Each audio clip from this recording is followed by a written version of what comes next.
एक पुलिस वाला होता है जो अपने साथ एक लड़की को एक ओयो होटल में ले जाता है और वहाँ पर अपने दोस्त को बुलाता है और फिर पूरी रात भर उस लड़की के साथ वो बहसियत करते हैं और सुबह की रात तकरीबन 5 बजे के आसपास उस लड़की की जान चली जाती है और फिर उस लाश को वहीं होटल के पीछे गार्डन में दफन करने लगते हैं। लेकिन मामला खुल जाता है दोस्तों।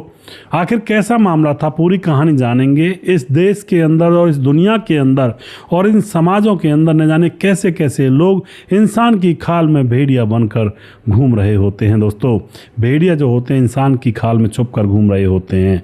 वीडियो को लास्ट तक ज़रूर देखिएगा क्योंकि यहाँ से एक सीख मिलेगी उन नौजवान लड़के और लड़कियों को जो प्यार में अंधे हो जाते हैं और कुछ भी करने के लिए तैयार होते हैं। नमस्कार, मैं हूँ सुदेश कुमार और तिरछी बात चैनल में आपका स्वागत है। यह घटना घटित होती है राजस्थान के एक छोटे से गांव से और यह मामला बहुत ही ज़्यादा चर्चा में भी रहा था अपने टाइम पर। पुराना मामला है। वहाँ पर एक लड़की होती है और उस गांव के अंदर उसका पिता जिसका नाम होता है उदय सिंह की पत्नी है।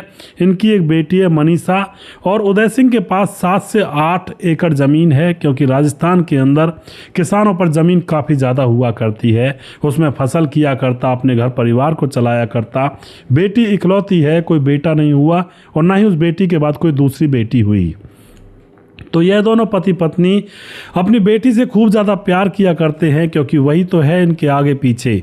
बेटी जो कि 12वीं क्लास में पढ़ रही थी, पढ़ने में बहुत ज़्यादा होशियार, कोई भी बच्चा उसकी टक्कर का नहीं था। तो पूरे गांव में उसकी पढ़ाई के भी चर्चे हुआ करते थे। तो इस चर्चों को सुन करके जो उस लड़की के माँ बाप होते हैं वो बहुत ज़्यादा गदगद हो जाया करते थे कि चलो हमारी एक बेटी है लेकिन वो बहुत ज़्यादा होशियार है, टैलेंटेड है। मगर दोस्तों, इनको क्या पता था कि आगे चलकर यह कहानी कैसा मोड़ लेगी।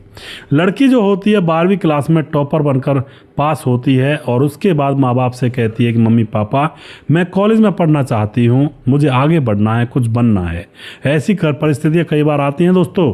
बच्चे कहते हैं मुझे बनना है, मुझे पढ़ना है और इस बहाने से कई बार बाहर निकल जाते हैं और जब बाहर कदम पड़ जाते हैं तो फिर वह इन सारी चीज़ों को भूल जाते हैं कि मैं बनने के लिए, कुछ करने के लिए मैंने घर छोड़ा था। फिर वह और दूसरे धंधों में उतर जाते हैं। अब ऐसा ही यहाँ पर होता है। लड़की अपने माँ बाप से कहती है कि पापा मुझे पढ़ना है, मेरा शहर में कॉलेज में एडमिशन करवा दो। लेकिन उसका पापा ये कहता है कि बेटा हमारे गांव में कोई पढ़ने के लिए लड़की जाती नहीं है बाहर। जो गांव में स्कूल था इतना हमने तुमको पढ़ा दिया, इसके बाद हम तुम्हारी शादी कर देंगे और तुम अपना घर बसा लेना। लेकिन लड़की जिद पड़ जाती है और फिर जब लड़की जिद पड़ जाती है तो उसका पापा अपनी बेटी की जिद के सामने नतमस्तक हो जाता है और उसके लिए एक कॉलेज में जा कर के वहाँ पर बात करता है कि मुझे अपनी बेटी का यहाँ पर एडमिशन दिलवाना है, क्या यहाँ पर कोई सुविधाएं हैं या नहीं हैं। इस तरह की बात करने के बाद अब जो पिता होता है गाँव से ज़्यादा दूर नहीं, थोड़ी ही दूरी पर शहर में कॉलेज में बात करके आता है और फिर अपने साथ अपनी बेटी को ले जाता है, उसका एडमिशन करवाता है और उसके किताब कॉपी जो भी उसको कुछ चाहिए था वो सारी चीज़ें उसके लिए प्रोवाइड करवाते हैं। अब जो लड़की होती है 1 महीना 2 महीना तो आराम से उसका गुजरता है, रोज़ कॉलेज जाती और उधर से टेम्पो में बैठ करके वापस गांव में आ जाया करती। लेकिन 2 महीने के बाद उस कॉलेज के अंदर एक रेखा नाम की लड़की इसकी सहेली बन जाती है और उसके साथ ये हर दुख सुख बातें किया करती। आगे क्या करना है, कैसे पढ़ना है, ये सारी चीज़ें ये दोनों सहेली मिल करके आपस में बातचीत किया करती। अब क्या होता है दोस्तों, जो रेखा होती है इसके घर पर भी आ जाती है और यह रेखा सहेली के घर पर भी चली जाती है क्योंकि रेखा थोड़ी दूर दूसरे गांव की रहने वाली थी। रेखा का एक भाई था जिसका नाम होता है शिवन। वह जवानी से भरपूर था, अभी अभी नया नया जवान हुआ था। उसकी उम्र तकरीबन 22 साल थी। अब जैसे ही अपनी सहेली रेखा के घर पर यह जाती है तो वहाँ पर शिवम से भी मुलाकातें होती हैं। शिवम जो कि रेखा सहेली का भाई था तो उससे यह हंस कर बातें करने लगती है और बातें फिर धीरे धीरे आगे बढ़ने लगती हैं। दोनों का नंबर एक दूसरे से आदान प्रदान हो जाता है और अब बातें चालू हो जाती हैं। इन दोनों के बीच में अब बातें चल रही होती हैं। धीरे धीरे समय गुजरता है और दोस्तों समय गुजरने के बाद दोनों को एक दूसरे से प्यार होने लगता है। और अब जैसे दोनों को एक दूसरे से प्यार होने लगता है, दोनों ही प्लानिंग बनाते हैं कि पहली मीटिंग हम करके रहेंगे और फिर ये कोई होटल के अंदर जाते हैं। वहाँ जाने के बाद ये पहली मीटिंग की तैयारी करते हैं और एक दूसरे के साथ संबंध बना बैठते हैं। अब तो यह सिलसिला रोज़ रोज़ का होने लगा था। रोज़ रोज़ जब इनको टाइम मिलता तो यह ओयो होटल्स वगैरह में चले जाया करते और एक दूसरे के साथ समय व्यतीत किया करते। धीरे धीरे समय गुजरता है। समय गुजरते गुजरते अब जो लड़की होती है अपने माँ बाप से ये कहकर कि मेरी सहेली का जन्मदिन है, उसमें मुझे जाना है, तो एक बार ऐसा होता है जो उसके माँ बाप थे वो थोड़ा याददाश्त उनकी अच्छी थी, तो ये 6 महीने पहले अपनी सहेली के जन्मदिन का कहकर निकली थी। फिर 6 महीने बाद ही फिर से यह अपने माँ बाप से कह देती है कि मेरी सहेली का जन्मदिन है, मुझे वहाँ पर जाना है। लेकिन इसकी माँ याद रखती है और उसके बाद वह अपने पति से कहती है कि क्या 6 महीने में भी जन्मदिन आ जाता है जी। इसका पिता समझ जाता है कि मामला कुछ और ही बढ़ चुका है, तो उसके बाद जो पिता होता है वह अब कह देता है कि नहीं 6 महीने में तो नहीं आता, साल भर में आता है।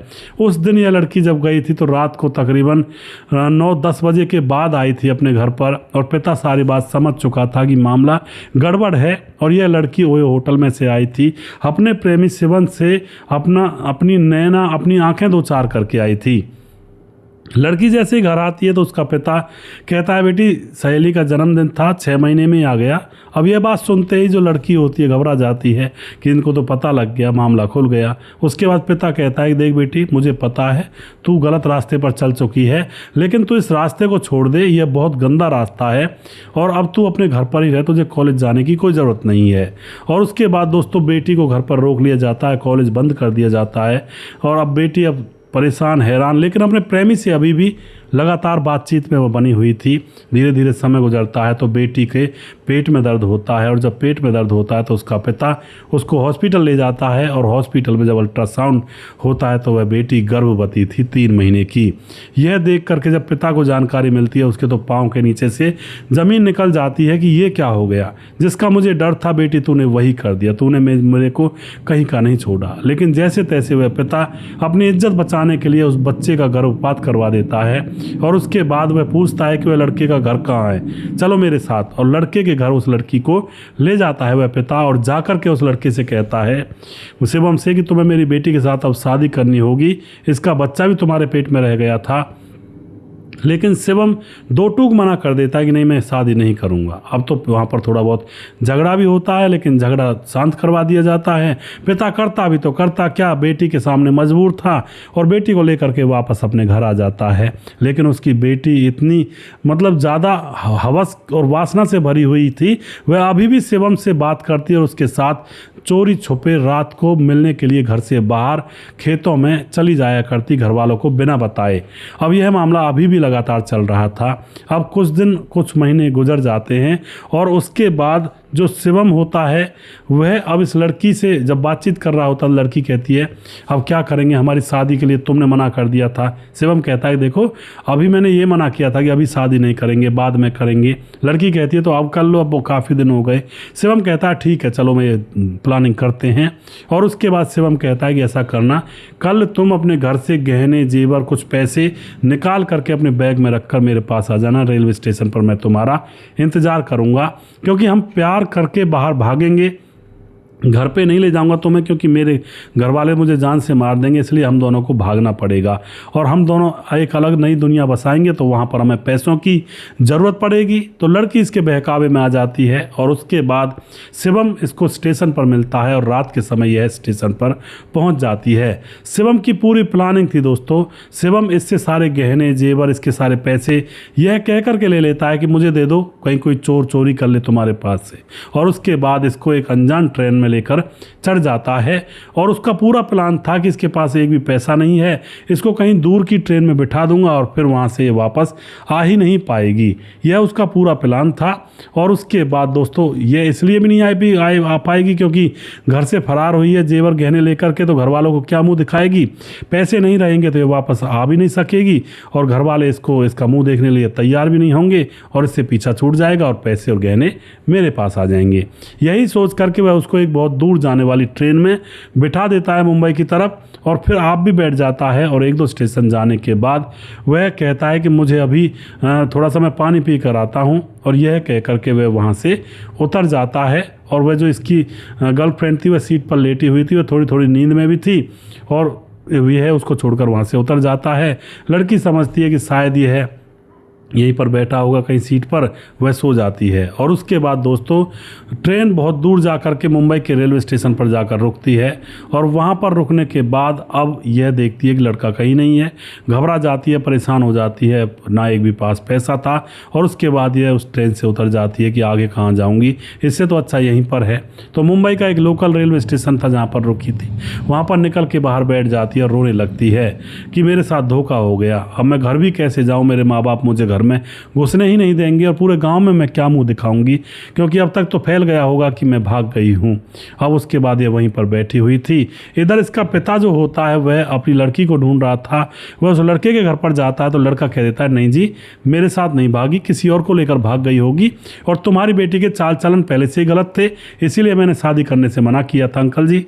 अब तो वह उल्टा सिस्टम बना देता है लड़का जो होता है।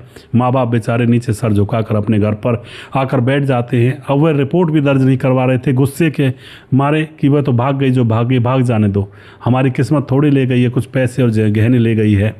लेकिन दोस्तों मामला कुछ और चल रहा था। लड़की वहाँ पर स्टेशन पर बैठी रो रही थी, तभी एक पुलिस वाला कांस्टेबल उससे पूछ बैठता है क्या हुआ। वह कहती है मेरे साथ ऐसा ऐसा हो गया है। तो वह समझ जाता है मामला क्या है। वह कांस्टेबल कुछ अलग टाइप का था। और उसके बाद दोस्तों वह कांस्टेबल कहता है चलो तुम्हारी पहले मैं रिकवरी करवाता हूँ, FIR दर्ज करेंगे और उसके बाद हम देखेंगे, उस लड़के को ढूंढेंगे, तुम्हारे साथ चलेंगे, घबराओ मत। और उसको अपने साथ ले जाता है गाड़ी में बिठा करके और एक दोस्त के पास फ़ोन करने लगता है कि तुम भी आ जाओ, कुछ यहाँ पर मामला है। और वह दरोगा जो लड़का था, वह पुलिस वाला था, वह उसके साथ रास्ते में गंदा कर्म कर देता है दोस्तों, अकेली पा करके। और फिर अपने दोस्त को बुला करके होटल में ले जाता है। वहाँ पर पूरी रात भर यह प्रोग्रामिंग चलती है बारी बारी से, और न जाने कैसे जैसे तैसे उस लड़की को ब्लीडिंग हो जाती है और उसकी वहीं पर मौत हो जाती है, क्योंकि वह उसको ले भी कैसे जाएँ कि भाई ब्लीडिंग हमने करवाई है। और फिर उसी होटल में वह उसको पीछे दफन कर रहे थे, लेकिन होटल का मालिक भी इन लोगों के साथ मिला हुआ था, उसने भी रेप किया। 3 लोगों ने लगातार जब किया तो लड़की की जान चली गई।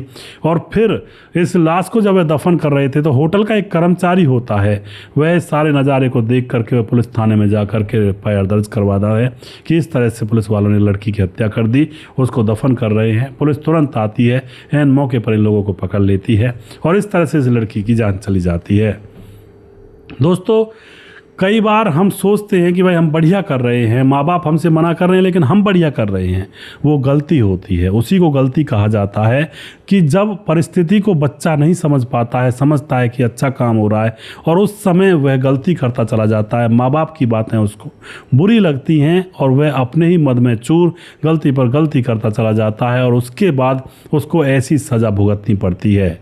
तो दोस्तों आप क्या कहना चाहते हो इस घटना के बारे में अपनी राय कमेंट बॉक्स में लिख सकते हैं।